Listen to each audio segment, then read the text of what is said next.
Pessoal, o tema da nossa aula dessa semana é as lógicas mercantis e o domínio europeu sobre os mares e o contraponto oriental. A habilidade é caracterizar a ação dos europeus e suas lógicas mercantis, visando o domínio no mundo atlântico. Então, para a gente conceituar aí algumas coisas para a aula, né? A senzala, né? O que era a senzala? Algo que imagino que todos vocês saibam, né? Mas conceituando aí, eram grandes alojamentos que se destinavam à moradia dos escravos nos engenhos e fazendas do Brasil colônia e império, entre os séculos 16 e 19. Então, dentro daquela estrutura colonial que a gente tinha, né?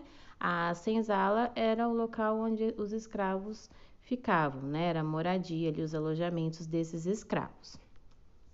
Dentro dessa estrutura também a gente viu que logo depois, né, da extração ali do pau-brasil, que foi a primeira atividade comercial de fato, começou a se desenvolver, né, o plantio da cana-de-açúcar, que nós já vimos em aulas anteriores aí, que a grande motivação foi a própria experiência dos portugueses já nas colônias africanas, né, no cultivo aí do açúcar.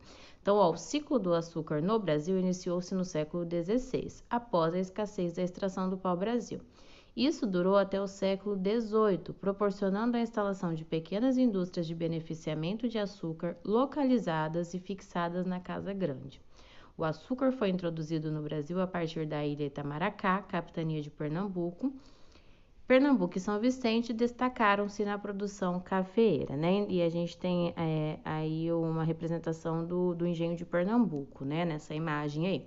Então, né, esse cultivo, esse ciclo do açúcar envolvia inclusive o beneficiamento, então precisava de toda uma estrutura ali para que esse açúcar fosse cultivado, beneficiado e daí comercializado na Europa.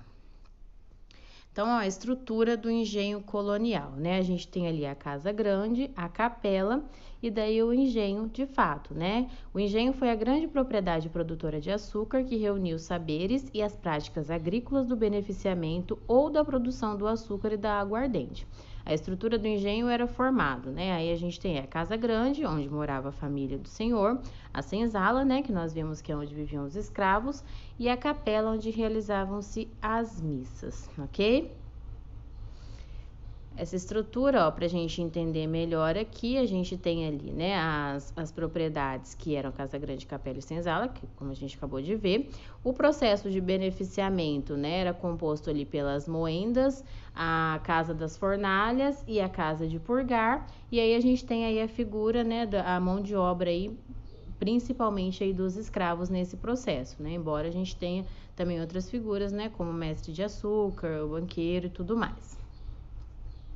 O pacto colonial, né, dentro dessa produção do açúcar aí, do uso da mão de obra escrava, a gente tem esse sistema aí, né, do pacto colonial. Então, só para a gente entender melhor, aqui a gente tem uma imagem do comércio triangular.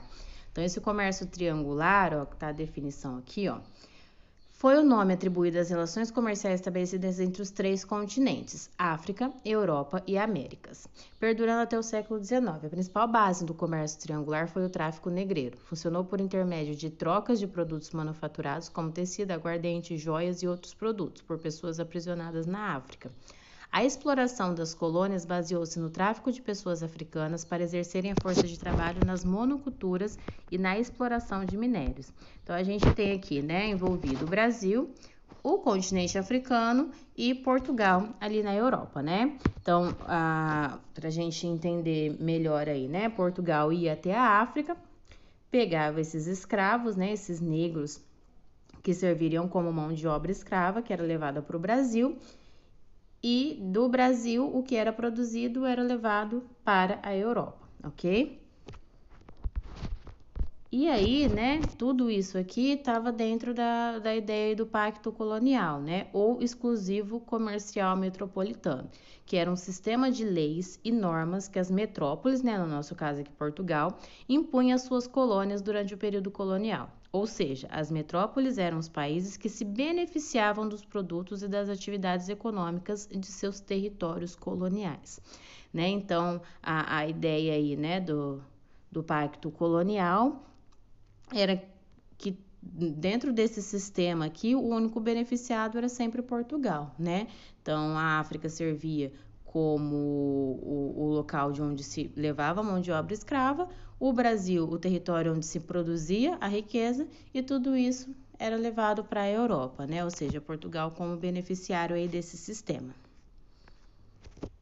E aí, para a gente entender essa questão, né, do comércio triangular e do uso da mão de obra escravos, analisando esse gráfico aqui, a gente percebe, né, como que aqui, a partir do século XVII, principalmente, né, começa ali a crescer significativamente o desembarque de escravos no Brasil. Então, quer dizer, a mão de obra escrava ela começa a ser ainda mais utilizada. A gente viu que durante a extração do pau-brasil, a mão de obra indígena era muito utilizada no sistema de escambo, né? A partir do cultivo da cana-de-açúcar, a mão de obra predominante passa a ser a mão de obra escrava negra, e por isso a gente tem aí o desembarque de tantos africanos, né, nesse período aqui no Brasil, vindos ali das colônias africanas.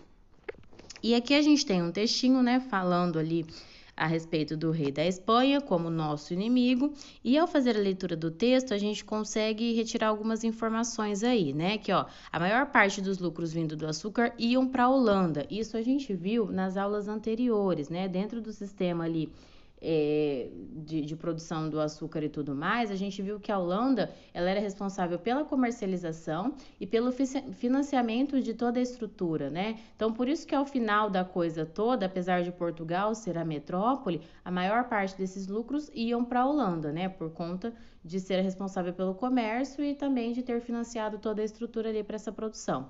E aqui no texto também fica claro que a gente viu na aula anterior da questão aí do conflito entre espanhóis e holandeses, né? E por isso a gente viu que quando, durante o período ali da União Ibérica, né, que o rei da Espanha se torna também rei de Portugal, os holandeses são expulsos do Brasil, gerando aí toda uma questão, um conflito aí, o período em que os holandeses ocupam uma parte do Brasil e tudo mais, ok?